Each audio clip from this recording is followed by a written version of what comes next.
আসসালামু আলাইকুম রহমতুল্লাহ। খেলা এবার বেঁধেই গেছে। এবার টের পাচ্ছে ইসরায়েল মজা করতে গিয়ে যে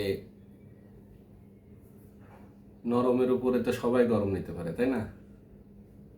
এই পাড়ার মস্তানদের মতো যে আপনি এলাকার একজন সাধারণ মানুষ, পাড়ার পাঁচজন এসে আপনাকে চড়-থাপ্পড় মারছে, আপনি চুপচাপ। সেইটা হওয়ার সুযোগ আর ইরান এবার দিচ্ছে না। বলা হয়েছে 30টি মিসাইল হামলা ইরানের একযোগে। টাইমস অফ ইসরায়েলের খবর দিয়েছে ইসরায়েলি ভূখণ্ডে আরও 30টি ব্যালিস্টিক মিসাইল হামলা চালিয়েছে ইরান। এক প্রতিবেদনে বলা হয়, বুধবার দিনগত রাত এবং গতকাল সকাল থেকে ইসরায়েলে 30টি মিসাইল আঘাত আনে। একটি মিসাইল আবার দক্ষিণ ইসরায়েলে আহত সেনা ও সাধারণ লোকজন ভর্তি থাকা সোরোকো হাসপাতালে আছড়ে পড়ে। এতে হাসপাতালটির ব্যাপক ক্ষতি হয়েছে।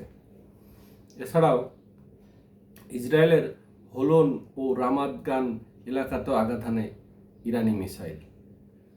ইরানের রাষ্ট্রায়ত্ত সংবাদ মাধ্যম ইরনা বৃহস্পতিবারে খবর দিয়ে জানায়, ইরানের ক্ষেপণাস্ত্র ইসরায়েলের সামরিক বাহিনীর কমান্ড সেন্টার, গোয়েন্দা বিভাগের সদর দপ্তর এবং সামরিক বাহিনীর গোয়েন্দা শাখার একটি শিবিরে আঘাত এনেছে। বৃহস্পতিবার ভোর থেকে ইসরায়েলে বিভিন্ন সামরিক স্থাপনা লক্ষ্য করে একের পর এক ক্ষেপণাস্ত্র নিক্ষেপ করেছে ইরানের সামরিক বাহিনী। এটা ছিল নিখুঁত এবং সরাসরি আঘাত। ইরানের ক্ষেপণাস্ত্রে এই 3 সামরিক স্থাপনার ব্যাপক ক্ষয়ক্ষতি হয়েছে।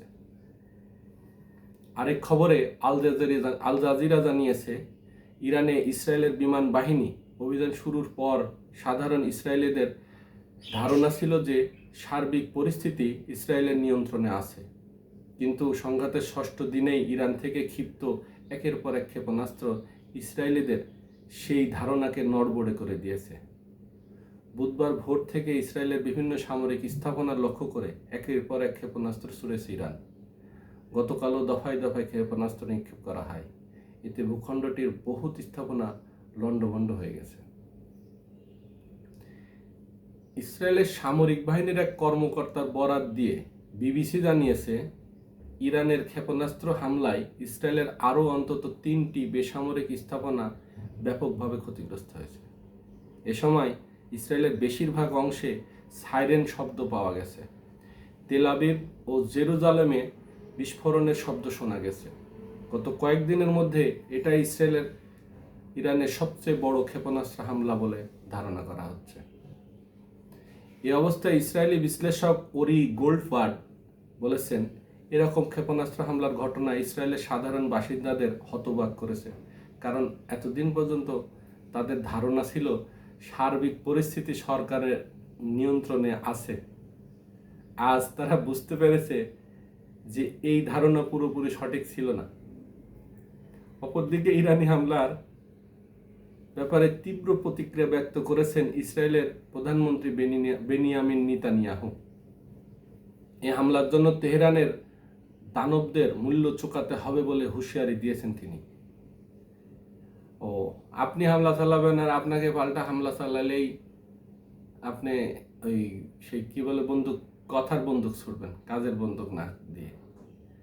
যুদ্ধ ভাই, যুদ্ধ লাগাইছো, তুমি হামলা করছো, তোমার উপরে হামলা করতেছে, অ্যাটাক রিঅ্যাটাক, আক্রমণ প্রতি আক্রমণ যেটা বলি আমরা, সেটা তো হবেই, তাই না?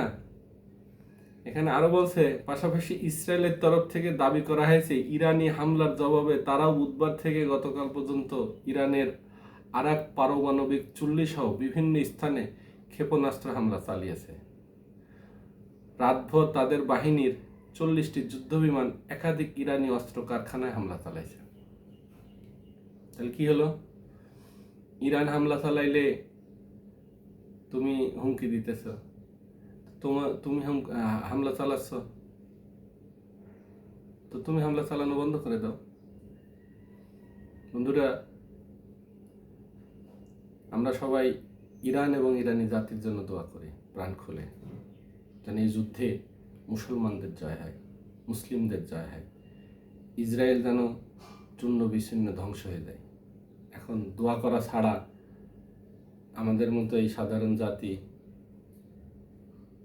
আর কিছু করার নেই। না আমরা গিয়ে যুদ্ধ করতে পারতেছি, না কোনো সাপোর্ট সহযোগিতা দিতে পারতেছি, না আমাদের দেশ, না আমাদের সরকারের সেই ক্যাপাবিলিটি বা আমাদের সেই টেকনোলজি আছে। ভালো থাকবেন। আসসালামু আলাইকুম রহমতুল্লাহ।